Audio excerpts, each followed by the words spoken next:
narito sa inyong harapan upang ilahad ang mga balitang aming nakalam. Uy, sige. Password. Ayaw, nilibhalin mo. One, two, go.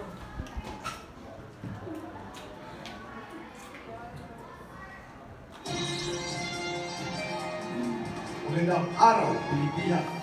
Magandang hapon, Punot National High School. Ako po, si Grace Isolan. At ako naman po, Sir Roland Kate De Loraso. Pagkahatid sa inyo mga balitang makatutuhan Mga balitang napapanahon. at mga balitang dapat malaman ng sambayanan. Ito ang DCFRD Boses ng Block 1. Sa ulo ng mga nagbabagang balita. Sa balitang international, 6 na bata ang namatay sa malnutrisyon sa mga ospital sa Gaza. Sa balitang nasyonal, prediksyon ng Christian ng Petrolyo sa susunod na linggo, bababa ng diesel, kerosene, hike para sa gasolina.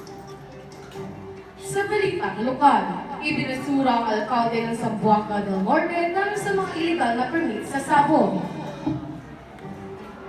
Sa showbiz balita, Robby Domingo at Maki Pineda ikinasal na. Ito ang DCFRD Boses ng Bakwar.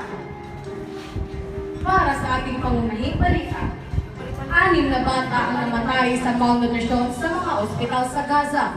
Makibalita tayo kay Line Julian Duran. Maraming salamat, Roland. 6 na bata ang namatay dahil sa dehydration at malnutrisyon sa mga ospital sa Ilagang Gaza. Ang direktor ng Kamal Adwan Hospital na si Ahmed Al-Kalaw ay nagsabi na ang ospital ay nawala sa serbisyo. Sinabi ni Musalam na ang mga bata sa departamento ay dumaranas ng malnutrisyon at kakulangan ng formula ng sabon at ang mga kinakailangang kagamitan ay tumigil sa pagana dahil sa patuloy na pagkawala ng kuryente bilang resulta ng kakulangan sa gasolina. Yan lamang ang aking mga balitang nakalam ngayong araw. Balik sa iyo, Roland.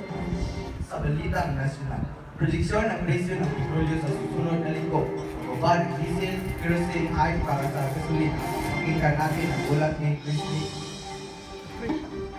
Inaasahan tataas ang presyo ng gasolina habang inaasahan ang ikatlong sunod sa pababa ng presyo ng langis sa susunod na linggo. Tataas ng 0.40 pesos hanggang 0.60 pesos kada litro ang presyo ng gasolina. Bababa ang presyo ng diesel at ang presyo ng kerosene ay mabababa ng 0.20 hanggang sa 0.40 kada litro.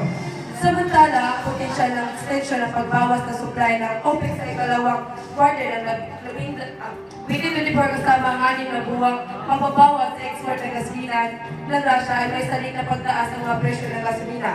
At yun lamang po ang aking nakalap na balita. Balik sa inyo.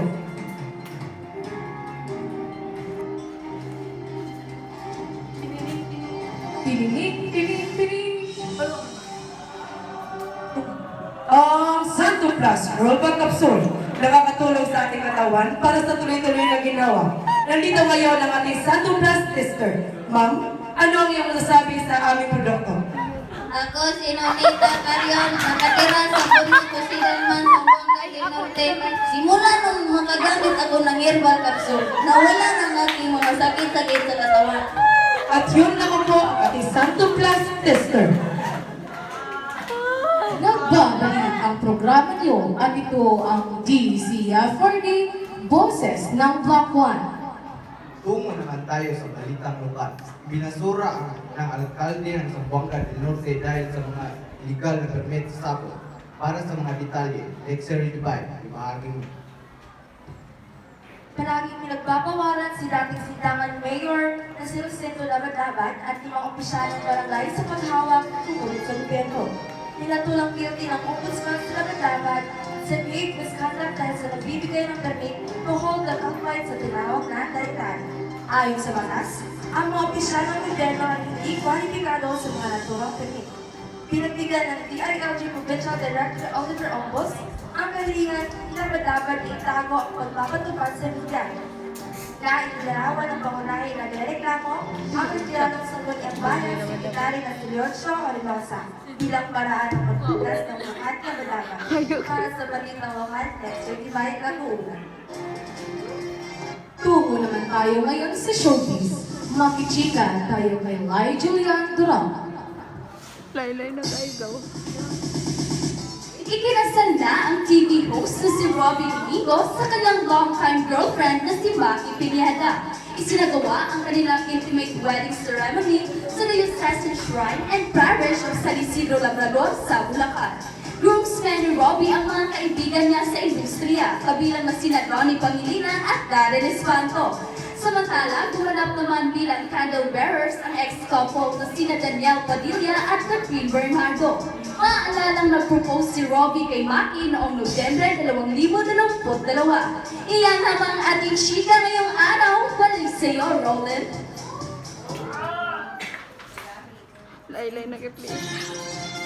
Yun lamang po ang ating mga balita ngayong araw. Manatili lamang po tayong nakatutok para sa mga karagdagang mga detalye. Maraming salamat sa pagtutok. Ako po si Roland Kate De Loraso. At ako naman po, Vince Solana, hanggang sa muli. Ito ang DZFRD Boses